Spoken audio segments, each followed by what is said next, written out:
Grabe, naitabo karon sa muang biyahe, guys.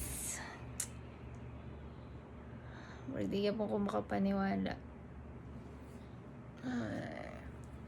December 5, 2025, gig na mo sa Maasim. And today is December 6, 2025. Nagdiretso may Carmen Davao del Norte kay later niyang gabi na may gig. Private event siya. So we decided na magdiretso na tayo dire kay mahasol mi niya kung manguli pa yung mga balay namo niya mag-sleep niya magbiyahe na early na pud magbata kay magbiyahe para maisa lang ang kapoy. And then tong hapit na mi sa Airbnb namo, nag-inform ko sa mga driver na mag-stop sa mig 7-Eleven kay mamalit ko dan og mga pang breakfast kay some of us will kuan kanang umata og early in the morning kay sanay na ang lawas patungod naga-prepare sila maghatod og mga bata. So gutmon gid sila unya tong mga naga-early mata. Kami nga brunch pa nagakaon. So okay rami kay upon check out maupoy pang ting mata na mo.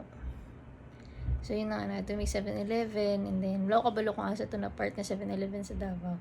Basta medyo tirik kay iyang parkinganan. Unya pag humana mo dito, pag atras sa mong van, grabe na sangyad gid siya. Like kapila ka beses. So nag-decide mi nga magbaba na lang sa van. And then naglisod jud ang driver, nagigla siya, nag-brown out pud. Na stress na mi gamay kay nga lagi ka nang maluoy mi sa van ba kay si kasayad. Atod sa nabuhatan, ginawa siya paraan. Napaliko na mo siya niya.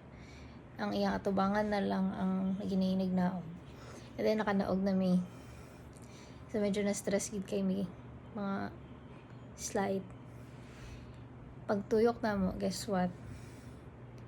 Grabe kayo. Daggan kay nagbanggaan na guys na mga motor. Like wasak na wasak jud siya.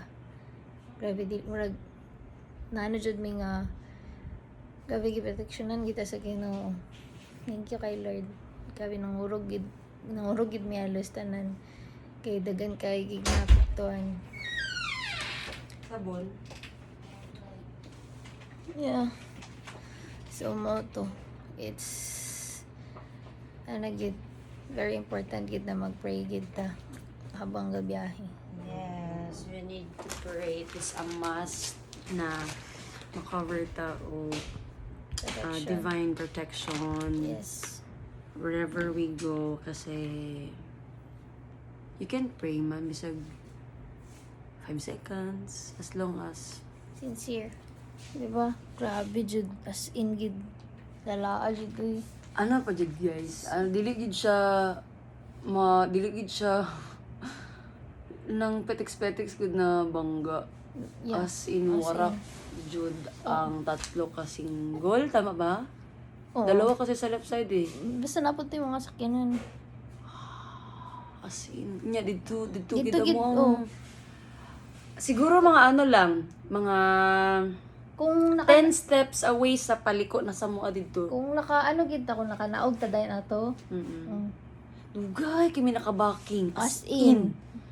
Grabe Super, gid. and then, before pa ato, first na attempt sa backing, nag-brown out. Ang gid mismo sa mua, ang dako na poste gid, nag-off gid ang lights. As in gid. So yeah. Nya na pa jud ni harang na kari bitaw multicab. Hindi ka So, no. sir, kadali lang sir kay magkuan mi Di sir. harangan pag itong backing no pati ang motor. Ang pati ang motor.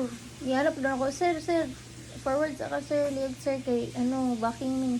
Mura ginawa, di kita palakpon ba, no? Ay, God's intervention, good to God. Dagang kay salamat, Lord. Sabi.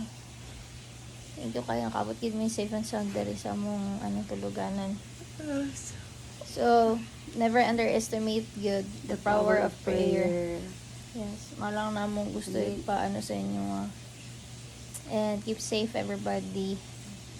Yun lang, konting update lang talaga for today. Yes, I need to be shielded. Shielded. Lagi shielded eh. So, yun lang. Good night. Sleep sa amin. Scott, na. Bye.